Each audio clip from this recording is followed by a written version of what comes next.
తీగలాగితే డొంక మొత్తం కదిలింది. ఎందుకంటే శివబాలకృష్ణ అక్రమాస్తులను కదిలిస్తే తాజాగా మాజీ ప్రభుత్వ ప్రధాన కార్యదర్శి ఎవరైతే సోమేష్ కుమార్ ఉన్నారో ఆయన ఆస్తుల చిట్టా ఇప్పుడు తెరపైకి వచ్చింది. ఎకరాకు కోటి పలికే భూములను 6 ఏళ్ల కిందట అతి తక్కువ ధరకు కొనేశారన్న ఆరోపణలు ఆయన మీద గట్టిగా వినిపిస్తున్నాయి. ఫార్మాసిటీ మాటున క్విడ్ ప్రోకో వ్యవహారం ఉందా? అనుమానాలు సరే, అసలు నిజాలేంటి? మాజీ సీఎస్ సోమేష్ కుమార్ ఆచారం భూములపై అయితే ఫోకస్ పెట్టింది ఏసీబీ అన్నటువంటి వార్తలు మనకైతే వినిపిస్తున్నాయి.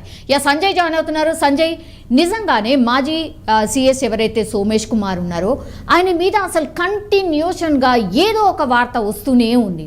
నిజంగానే ఏసీబీ ఫోకస్ పెట్టింది ఆయన మీద? మొత్తం మీద సోమేష్ కుమార్ గత 10 సంవత్సరాల నుంచి తెలంగాణ ఏరిపడినప్పటి నుంచి సోమేష్ కుమారు తెలంగాణ క్యాబినెట్లో కావచ్చు, తెలంగాణ సెక్రటరీలో కావచ్చు, మంత్రివర్గంలో కావచ్చు కీలక పాత్ర పోషించే వ్యక్తిగా సోమేష్ కుమారు ఒక పేరు తెచ్చుకున్నాడు. ఎందుకంటే సోమేష్ కుమారు అనుకున్నదే తడువుగా అప్పుడు ఉన్నటువంటి ముఖ్యమంత్రి కేసీఆర్ చెప్పడము, దాన్ని వెంటనే ఇంప్లిమెంట్ చేయడం, అందులో భాగంగానే సోమేష్ కుమార్ ఎక్కడ ఉంటే అక్కడ కీ పోస్ట్లో ఉండడము, తర్వాత సీఎస్గా కావడము, ఇవన్నీ చకచక జరిగిపోయినాయని చెప్పుకోవచ్చు. ఆయన జిహెచ్ఎంసీ కమిషనర్ ఉన్నప్పుడు కూడా చాలా సందర్భాల్లో ఆయన పైన అవినీతి ఆరోపణలు వచ్చాయి. అదేవిధంగా కేసీఆర్ అప్పుడు ముఖ్యమంత్రిగా కేసీఆర్ చెప్పినటువంటి కుటుంబ సమగ్ర సర్వేలో కూడా సోమేష్ కుమార్ ఇచ్చినటువంటి ఈ యొక్క నిర్ణయం వల్లనే అట్టర్ ఫ్లాప్ అయిందని చెప్పుకోవచ్చు. చాలా సందర్భాల్లో సోమేష్ కుమార్ రాష్ట్ర ప్రభుత్వానికి ఇచ్చినటువంటి సలహాలు కావచ్చు, సూచనలు కావచ్చు, ఇవన్నీ కూడా అట్టర్ ఫ్లాప్ అయ్యాయి. ఎప్పుడైతే సోమేష్ కుమార్ ప్రభుత్వంలో నడిపిస్తున్నాడో ఆయన పట్టిందల్లా బంగారం అనే రీతిగా ఆయన వ్యవహరించిన తీరు అయితే ఇప్పుడు విమర్శలకు దారి తీసిందని చెప్పుకోవచ్చు. మహేశ్వరం మండలము కొత్తపల్లి గ్రామ పరిధిలో ఉన్నటువంటి సుమారు 25 ఎకరాల భూమికి సంబంధించినటువంటి ఇష్యూ ఇప్పుడు తెరపైకి వచ్చింది. అప్పటి రాష్ట్ర ప్రభుత్వము ఫార్మాసిటీకి సంబంధించినటువంటి 5,000 ఎకరాలకు సంబంధించినటువంటి ఫార్మాసిటీ అంటే చాలా గొప్పగా ఏర్పాటు చేయాలి, దేశ చరిత్రలోనే ఇలాంటి ఫార్మాసిటీ ఎక్కడ ఉండకూడదు అనేసి ఉద్దేశంతో అప్పటి రాష్ట్ర ప్రభుత్వం ఒక ప్రతిష్టాత్మకంగా తీసుకున్నటువంటి ఈ ఫార్మాసిటీ ఏదైతే ఉందో ఈ ఫార్మాసిటీ డెవలప్మెంట్ అవుతుంది అనే ఉద్దేశంతో ఈయన సీఎస్గా ఉన్న టైంలోనే వెంటనే ఆ యాచార మండలం పక్కన ఉన్నటువంటి కొత్తపల్లి గ్రామంలో సుమారు 25 ఎకరాల చేంజ్ భూమిని కొనుగోలు చేశాడు అనేసి ఒక విమర్శ అయితే బలంగా ఉంది. ఈ భూమి తన భార్య పేరు మీద రిజిస్ట్రేషన్ అయింది 6 సంవత్సరాల క్రితము అనేసి ఆయన చూపించాడు. ఇప్పుడు ఎవరైతే బాలకృష్ణ మొన్నటి వరకు ఆ వార్తల్లో ఉన్నటువంటి బాలకృష్ణ ఏసీబీ రైడ్స్లో ఆయన వందల కోట్ల రూపాయలు అవినీతి బహిర్గతమైందో అప్పటి నుంచి మెల్లమెల్లగా ఆయన ఇచ్చినటువంటి రిమాండ్ రిపోర్ట్ కావచ్చు, ఆయన ఇచ్చినటువంటి వాగ్మూలం కావచ్చు, ఈరోజు మరింత కొన్ని సమాచారాలు తెలిసే అవకాశం ఉంది. అందులో భాగంగా ఈ సోమేష్ కుమార్కు సంబంధించింది కూడా ఈ బాలకృష్ణ ఇచ్చినటువంటి సమాచారమే ఇప్పుడు బహిర్గతమైంది. సోమేష్ కుమారు ఇందులో ఇరుక్కునే అవకాశం అయితే ఉంది. ఒకటి, సోమేష్ కుమారు అంటే ఆఫ్ ది రికార్డుగా చెప్పడం ఏంటంటే నాకు ఉన్నటువంటి ఒక సొంత ఇంటిని అమ్మేసేసి ఇక్కడ 25 ఎకరాలు భూమిని కొన్నాను అనేసి ఆయన సూత్రప్రాయంగా చెప్పడం జరిగింది. కాకపోతే హైదరాబాద్లో ఉన్నటువంటి ఇల్లు అమ్మితే 1-2 కోట్ల కంటే ఎక్కువ రాదు. కాకపోతే ఫార్మాసిటీ కంపెనీ అది ఆ ల్యాండ్కు ఆనుకున్నటువంటి కొత్తపల్లి గ్రామము సుమారు ఇప్పుడు 1 కోటి నుంచి 5 కోట్ల వరకు అక్కడ పర్ ఎకరా ల్యాండ్ పలికే అవకాశం ఉంది. కానీ ఈయన కారు చౌకగా అంటే ఎంతో కొంత అమౌంట్ ముట్ట చెప్పేసేసి చాలా కారు చౌకగా దీన్ని కొనుగోలు చేశాడు సోమేష్ కుమార్ అనేసి బలమైన ఆరోపణలు వినిపిస్తున్నాయి.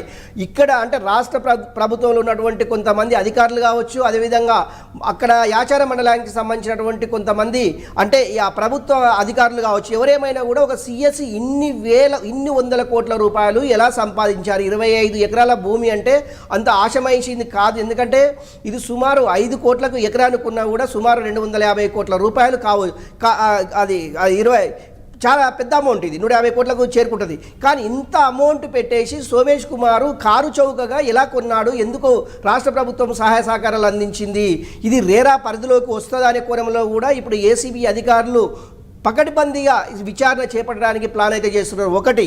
రెండవది ఏంటంటే ఈయన ఐఏఎస్ కనుక ఇది సెంట్రల్ గవర్నమెంట్కి సంబంధించినటువంటి డిఓపిటికి సమాచారము సోమేష్ కుమార్ ఇచ్చాడు అనేది ఇంకొకటి. ఇంతవరకు కూడా డిఓపిటికి సంబంధించినటువంటి సోమేష్ కుమారు ఇల్లు అమ్మింది కానీ కావచ్చు, లేకుంటే ఆయన పర్చేజ్ చేసినటువంటి 25 ఎకరాలకు సంబంధించిన సమాచారము డిఓపిటికి ఎక్కడ కూడా సమాచారం సోమేష్ కుమార్ ఇవ్వలేదు. ఎందుకు ఇవ్వలేదు అనే దాని మీద ఏసీబీ అధికారులు ఒక నిఘా అయితే పెట్టారు. ఎందుకు సమాచారం ఇవ్వకుండా ఈ పర్చేజ్ అంటే ట్రాన్సాక్షన్, ఆ స్థిరాస్తులకు సంబంధించినటువంటి ట్రాన్సాక్షన్ ఎందుకు చేయవలసి వచ్చింది? ఈయన ఐఏఎస్ రిటైర్ అయినా కూడా సెంట్రల్ గవర్నమెంట్ పరిధిలో పనిచేయవలసినటువంటి అధికారులు ఆ రాష్ట్ర ప్రభుత్వానికి పరిధిలో పనిచేస్తారు. వీళ్ళకి సంబంధించినటువంటి ఎప్పటికప్పుడు లావాదేవీలకు సంబంధించినటువంటి డిఓపిటికి సమాచారాన్ని ఇవ్వాల్సి ఉంటుంది.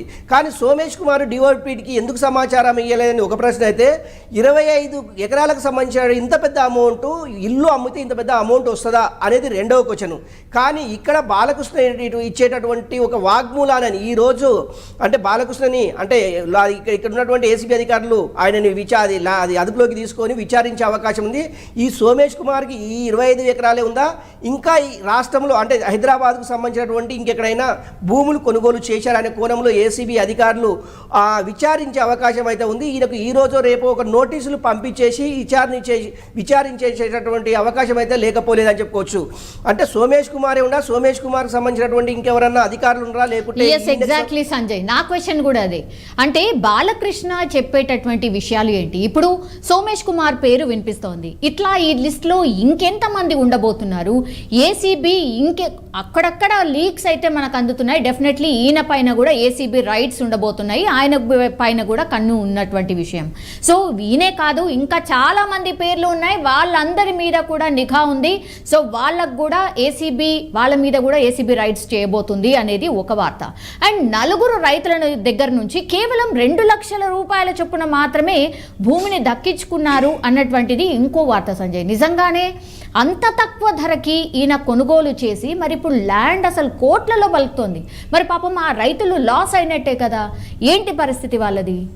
సభ ఒకటి ఇక్కడ మనం డిస్కషన్ చేసుకోవాల్సిన సందర్భం వచ్చేసింది. ఒకటి ఏంటంటే సోమేష్ కుమారు సిఎస్గా ఉండే టైంలో కావచ్చు, సోమేష్ కుమారు తర్వాత ఏపీకి అలాట్ అయ్యి ఏపీ నుంచి మళ్ళీ అక్కడ జాయిన్ కాకుండా వచ్చేసి మళ్ళీ ఇక్కడ సలహాదారుగా అయిన వెంటనే ఈ క్రమంలో సుమారు ఈ 10 సంవత్సరాల కాలంలో సోమేష్ కుమార్కు ఎవరు అధికారులు సహకరించారు, ఎవరిని ఈయన సంప్రదించాడు అనేసి ఒక కోణం అయితే, రెండవది పొలిటికల్ ఇన్వాల్వ్మెంట్ లేకుండా సోమేష్ కుమారు ఇంత పెద్ద లావాదేవీలకు పాల్పడరు అనేది రెండో క్వశ్చన్. మూడవది ఏంటంటే అక్కడ 100 కోట్ల రూపాయలు పలికేటటువంటి కొత్తపల్లి గ్రామంలో సుమారు కోట్ల పైన ఉంటుంది, 2 నుంచి 1 నుంచి 5 కోట్ల వరకు పర్ ఎకరా ఉంటుంది. అది 2 లక్షలకు ఎలా పర్చేజ్ చేశాడు అనేది ఈ మూడు కోణాలలో ఏసీబీ అధికారులు, ఏసీబీ డైరెక్టర్ ఆఫ్ జనరల్గా ఉన్నటువంటి వీళ్ళందరూ ఒక యూనిట్గా తయారు చేసి 6 బృందాలుగా ఏర్పడేసి ఇప్పటికీ ఏసీబీ అధికారులు బాలకృష్ణని విచారించారు, బాలకృష్ణకు సంబంధించినటువంటి ఆస్తులపైన అటాచ్ చేశారు. అట్ సేమ్ టైం ఇదే బృందాలు సోమేష్ కుమార్ కూడా నోటీసులు ఇచ్చేసేసి ఏసీబీ సోదాలు చేసే అవకాశము చాలా దగ్గరగా ఉన్నవి. అది ఏ క్షణాన అవుతావు అనేది కూడా తెలియదు మేడం. ఇది ఫస్ట్ సౌమ్య. సెకండ్ ఏంటంటే సోమేష్ కుమార్కు సహకరించినటువంటి పొలిటికల్ లీడర్స్ ఎవరు, లేకుంటే అది ఆ ప్రభుత్వంలో ఉన్న అధికారులు ఎవరు? ఈ 3 కోణాల్లో ఏసీబీ అధికారులు చాలా క్షుణ్ణంగా ఎప్పటికప్పుడు సమాచారాన్ని రాబట్టుకునే పనిలో ఏసీబీ అధికారులు ఉన్నారని చెప్పుకోవచ్చు. సోమేష్ కుమార్ గతంలో చేసినటువంటి అవినీతి ఆరోపణలపైన ఫస్ట్ ఫోకస్ పెట్టే అవకాశం ఉంది. ఈయనకు రేపో మాపో నోటీసులు ఇచ్చేసి విచారించేసేసి వీళ్ళ ఇళ్ళపైన వీళ్ళ బంధువుల ఇళ్ళపైన కూడా సోదాలు చేసే అవకాశము లేకపోలేదు. నిజంగా కూడా సోమేష్ కుమార్ ఎవరికన్నా పొలిటికల్ పెద్దలకు ఏమన్నా ఇన్వాల్వ్మెంట్ అయ్యేసి ఏమన్నా ప్రభుత్వానికి సంబంధించినటువంటి ఆస్తులను అంటే ప్రభుత్వానికి సంబంధించినటువంటి భూములను ఏమైనా కట్టబెట్టాడా అంటే నిజంగా కూడా సోమేష్ కుమార్ చాలామంది పొలిటికల్ లీడర్స్కి భూములని కట్టబెట్టారు. అందుకనే రేరాని ప్రపోజల్ చేసింది కూడా రియల్ ఎస్టేట్ అథారిటీ ఆఫ్ అది ఈ రేరా అనేది కూడా 2016లో ఈయన ప్రపోజల్ పెట్టేసేసి రేరా నుంచి భూములను ఏ విధంగా కొల్లగొట్టొచ్చు అనేది ముఖ్యమంత్రి అప్పుడు ఉన్నటువంటి మాజీ ముఖ్యమంత్రి కేసీఆర్కు ఈయన వెన్నతో పెట్టిన విద్యగా ఆయనకు ప్రతిరోజు మర్దన చేసేవాడని చెప్పుకోవచ్చు. ఎందుకంటే ప్రభుత్వంలో ఉన్నటువంటి ఆస్తులని కొల్లగొట్టే మార్గాలని ఫస్ట్ అన్వేషించడంలో సోమేష్ కుమార్ను మించిన గనుడు లేడు అనేసి చెప్పగానే చెప్పొచ్చు. ఈ 25 ఎకరాల ఇంకా 25 ఎకరాల ఇంకా 100 ఎకరాల ఇవన్నీ ఒకవేళ ఏసీబీ విచారణలో తేలనున్నాయి. ఒకటి. రెండవది ఏంటంటే ఈరోజు అదుపులోకి అంటే బాలకృష్ణ ఎవరైతే ఉన్నారో శివబాలకృష్ణని అదుపులోకి తీసుకొని విచారిస్తే ఈ విచారణలో ఎవరెవరి పేర్లు బయటకు వస్తాయి, బాలకృష్ణ ఇచ్చేటటువంటి వాగ్మూలాలని ఏసీబీ అధికారులు చాలా గోప్యత పాటించేసేసి వాళ్లకు నోటీసులు పంపించేసి ఆల్ ఆఫ్ సడన్గా వాళ్ళపైన ఏసీబీ రైడ్స్ చేసే అవకాశం ఉంది. ఓన్లీ ఫర్ శివబాలకృష్ణ ఇచ్చేటటువంటి వాగ్మూలం ఆధారంగానే కొంతమంది రాజకీయ నాయకులకు సంబంధించినటువంటి పెద్దల అది భవిష్యవాణి ఆధారపడి ఉంటుంది అని చెప్పుకోవచ్చు. నిజంగా ఈ 5 రోజుల పాటు విచారించిన తర్వాత ఎలాంటి సమాచారాన్ని బయటికి పొక్కుతారు, ఆయన ఇచ్చేటటువంటి సమాచారం ఆధారంగానే వీళ్ళ ప్రభుత్వంలో ఉన్నటువంటి పెద్దలు కావచ్చు, రాజకీయ నాయకులుగా చెప్పబడేటటువంటి లీడర్స్ కావచ్చు, ఎవరేమైనా కూడా వీళ్ళందరూ కటకటాల వెనుక ఊచలు లెక్కబెట్టొచ్చు అనేసి ఏసీబీ అధికారులు కావచ్చు, ఏసీబీలో పనిచేస్తున్నటువంటి సీనియర్ మోస్ట్ నాయకులు కావచ్చు, అదేవిధంగా కొంతమంది ప్రజా సంఘాలు కావచ్చు, ఇలాంటి అవినీతి ఆరోపణలు ఎదుర్కొన్న వ్యక్తులు ఎవరైనా సరే వీళ్ళకు కఠినమైన శిక్షలు విధించాలి అనేసి ఇక్కడ ఉన్నటువంటి కొంతమంది విశ్లేషకులు కోరుతున్నటువంటి ఆ సమాచారం. సౌమ్య, రైతు బంధుకు సంబంధించి కూడా ఆరోపణలు వస్తున్నాయి సంజయ్. చాలా లక్షల రైతు బంధు కూడా వీళ్ళు అందింది. అసలు రైతు బంధు వేస్ట్ అయిపోతోంది. ఇట్లా చాలామంది 1000 ఎకరాలు ఉన్నటువంటి వాళ్ళకు కూడా రైతు బంధు అందుతోంది. అందుకనే ఇప్పుడు మనం ఒక రకంగా అనుకోవచ్చు, చాలా స్లోగా రైతు బంధు ప్రాసెస్ని అందుకే సర్కార్ టేకప్ చేసినట్టుంది. అంటే తక్కువ భూములు ఉన్న వాళ్ళకి మెల్లిమెల్లిగా వేసుకుంటా వెళ్తుంది అని అంటే దీంట్లో ఏమైనా స్ట్రాటజీ ఫాలో అవుతుందా గవర్నమెంట్? సౌమ్య, ఒకటి, గత ప్రభుత్వం చేసినటువంటి తప్పిదాలు ఈ ప్రభుత్వం చెయ్యొద్దు అనే ఉద్దేశంతో రేవంత్ రెడ్డి ప్రభుత్వము పకడ్బందీగా ఒక ప్లాన్ ప్రకారము రైతు బంధు కావచ్చు, రుణమాఫీ కావచ్చు, రైతులకు సంబంధించినటువంటి సబ్సిడీలు ఎరువులు కావచ్చు, ధాన్యం గిట్టుబాటు ధర కావచ్చు, ఏదేమైనా కూడా గత ప్రభుత్వం చేసినటువంటి తప్పిదాలు ప్రభుత్వం చేయకూడదు అనేసి అధికారులతో ఎప్పటికప్పుడు సమీక్షలు సమావేశాలు ఏర్పాటు చేస్తున్నారు. అందుకే అంటే 1 ఎకరా నుంచి 2 ఎకరాల పడ్డటువంటి రైతు బంధు డబ్బులు ఏవైతే ఉన్నావో అది అంతవరకు వదిలేసి మిగతా సంబంధించినటువంటి సమాచారాన్ని రెవెన్యూ డిపార్ట్మెంట్, అదేవిధంగా అగ్రికల్చర్ సంబంధించినటువంటి డిపార్ట్మెంట్, ఈ 2 డిపార్ట్మెంట్ నుంచి పూర్తి సమాచారాన్ని ఇప్పటికీ ముఖ్యమంత్రి టేబుల్ పైన ఉందని చెప్పుకోవచ్చు. ఇందులో ఎవరెవరు ఇన్వాల్వ్మెంట్ ఉంది, ఎక్కువ భూములు కలిగినటువంటి నాయకులు ఎవరు, నిజంగా ఈ భూములు కలిగినటువంటి నాయకులు అందరూ వ్యవసాయం చేస్తున్నారా అనే కోణంలో కూడా ఒక రిపోర్ట్ తీసుకుంటున్నారు. నిజంగా ఈ వ్యక్తులకు రైతు బంధు అవసరమా లేకుండా రుణమాఫీ అవసరం అనే కోణంలో కూడా ఒక రిపోర్ట్ అయితే తెప్పించుకుంటున్నారు. ఇందులో ఎవరెవరు ఇన్వాల్వ్మెంట్ ఉంది, నిజంగా ఇన్ని 100 ఎకరాలు ఇన్ని 1000 ఎకరాలు ఉన్నటువంటి వ్యక్తులకు రైతు బంధు అవసరమా అనేది ఒకటైతే, రెండవది ఏంటంటే రుణమాఫీకి సంబంధించినటువంటి సుమారు 32,000 కోట్లు రుణమాఫీ 2 లక్షలు చేయవలసి ఉంటే ఇందులో ఇలాంటి వ్యక్తులని ఒకవేళ ఈ పరిధిలో నుంచి పక్కకి పెట్టినట్లయితే రాష్ట్ర ప్రభుత్వానికి 10,000 కోట్ల రూపాయలు మిగులుబాటు అయితే, అంటే 22,000 కోట్లు ఇస్తే సరిపోతుంది అనేసి రాష్ట్ర ప్రభుత్వం అనుకున్నటువంటి ఒక లెక్కలు. ఈ లెక్కల ఆధారంగా రైతు బంధు కావచ్చు, రుణమాఫీ కావచ్చు, చాలా క్లారిటీగా క్లియర్ కట్గా అమౌంట్ ఇచ్చే పరిస్థితి ఉంది. నిజంగా ఎప్పటిలోగా ఇస్తారు, ఎలా ఇస్తారు అనేది రాష్ట్ర ప్రభుత్వం అయితే కొంత కసరత్తు అయితే కొంత ఎక్సర్సైజ్ అయితే చేస్తుందని చెప్పుకోవచ్చు. గత ప్రభుత్వం చేసినటువంటి తప్పిదాలు చేయకుండా ఉండాలి అంటే ఇలాంటి అక్రమార్కులు, ఇలాంటి అవినీతి పరులకు ఈ యొక్క రాష్ట్ర ప్రభుత్వం ఇచ్చేటటువంటి సబ్సిడీ కావచ్చు, రాష్ట్ర ప్రభుత్వం ఇస్తున్నటువంటి అంటే ఆర్థిక సహాయం కావచ్చు, ఏదేమైనా కూడా ఇలాంటి అక్రమార్లకు రాష్ట్ర ప్రభుత్వం డబ్బులు చెల్లకూడదు, వాళ్ళకి ఇవ్వకూడదు అనేసి రాష్ట్ర ప్రభుత్వం ఒక కొత్త నిశ్చయంతో ఉందని చెప్పుకోవచ్చు. సౌమ్య, ఏదేమైనా కూడా అంటే ప్రభుత్వంలో పనిచేసి అక్రమంగా సంపాదించినటువంటి భూములు కావచ్చు, చిరచరస్తులు కావచ్చు, వాటిని ఎలాంటి పరిస్థితుల్లో రాష్ట్ర ప్రభుత్వం వాళ్ళకు సబ్సిడీ వాళ్ళకు ఇవ్వకుండా ఉండడానికి ఇలాంటి ఒక కసరత్తు చేయడానికి చేస్తున్నారని చెప్పుకోవచ్చు. రైతు బంధు లేట్ అవ్వడానికి రీజన్ ఓన్లీ ఒకటే, ఇలాంటి వ్యక్తులని వేయాలి, ఇలాంటి వ్యక్తులకు రాష్ట్ర ప్రభుత్వం అందించేటటువంటి సబ్సిడీని వీళ్ళకు అందకుండా ఉండడానికే ఈ కసరత్తు చేస్తున్నారని చెప్పుకోవచ్చు. Soumya, yes, all right Sanjay, thank you so much.